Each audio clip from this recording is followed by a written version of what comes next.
welcome back to Technical Tip Tuesday. We are joined by Barry Rice of Signal Restoration. And this week we are talking about a topic that Barry and I talk about probably every time we talk at this point, I feel like. And we're talking about how often you should fit test your respirators and when they should be performed and why, and what are the consequences of skipping these so important fit tests. So, Barry, I know we could probably talk about this for an hour. What are your Yeah. insights on the fit test? Hi, Kayla. Yeah. So great technical tip Tuesday. If anybody's paying attention, this would be the third time we're talking about respirators. It's that important. Part of it is this annual fit test. It's an OSHA requirement. All right. If you want to, if OSHA comes on the job site and inspects you and you have respirators on, you want to talk about low hanging fruit. That's going to be the number one. Show me your fit test. It's annual. All right. However, it's there's a little beyond that. It's a three part. There's three different components. Again, you can link, and there's some of these other technical tips that we've done. You have some links. We can link the articles I have in R&R, but it requires a medical evaluation. I literally just got off the phone with my EHS manager to start that for Signal for this year. Medical evaluation, so you're medically fit to wear a respirator. Your fit test to make sure that it's not leaking, and then training. All right. There's three components of it from OSHA. And again, if you ever have an OSHA inspection, people are wearing respirators, man, that's a given. Those are going to be, you're going to be asked for those. So why is it important? And what's some of the background on it? Well, it's important because our respirators can leak. All right.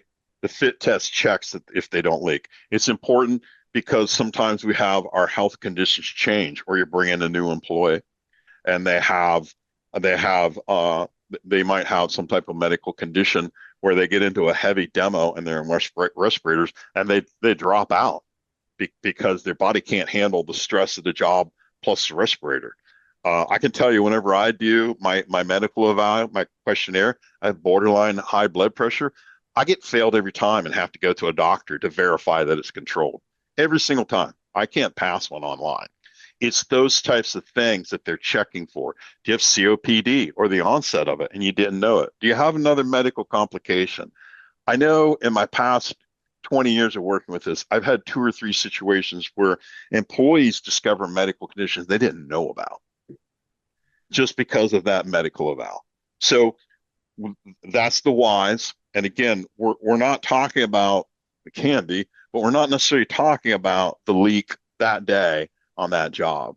It's the leak over weeks, months, years. What is that doing to the lungs, especially with our young folks starting out in a career with restoration?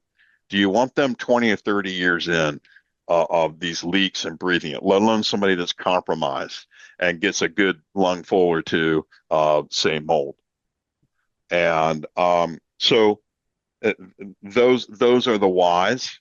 And it's just to make, again, my theme of all this is just keep it simple.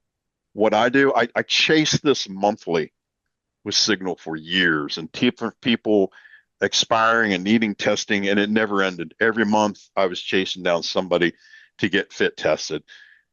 Every March or at the end of February, beginning of March is respirator fit testing for us. Keep it simple. Beginning of February, we set up medical evaluations so we're ready by the end of February or March to do the fit test. I show up, or my HS manager shows up when you do the fit test, and we do the training there and then as well. So that's how I address it. I strongly recommend it for less stress. If even if you have less than two or even whether you have two or three technicians or more, I recommend doing it that way, tracking it, making it set on a single month. Everybody understands it, and then you can just work through it robotically and set yourself up a reminder and keep up with it. Yeah, and I was going to say this goes back to what we said in the first episode, repetition, right? If we Yeah, just have a standard time of year and we know every March, starting February, March, we have this going on, then it's it becomes second nature at that point. It's part of your every year type of checklist, if you will. And that's another reason why we've made some changes here at R&R. We implemented a safety tip into our weekly newsletters. And the first one of the year was New Year, New Fit Test. I mean, let's start the year off right. If you haven't started it, or you're kind of all over, like Barry mentioned, hey, you've got people in February, you've got people in August, just get everybody on the Yeah, same schedule. Let's, sure. Do it you in know, January. Yeah, Right. January, February, March, do it sometime that is easy for you and your flow of business, right? We don't want to do it right in the middle of hurricane season, obviously, or no, flooding, right? So I think right, preparedness is a huge thing, and we're here talking about this because it's one of those things that we see violations for. And Barry and I are starting a series on that as well. So that's why we've kind correct, of really focused on the things that kind of fall back on the back burner because we know we need it. So, fit test, if you haven't done it, this is your friendly reminder to start today or do as Barry mentioned, pick 2 months out of the year where you do that every single year and then your entire team is taken care of. Because the last thing you want to do is fail an inspection and get hit with a fine, right? That's costs you money, time, and your reputation. So, for you guys listening, that was your friendly reminder of, hey, let's make it Fit Test February or something for everybody. But we will see you next week on next week's tip. Take care.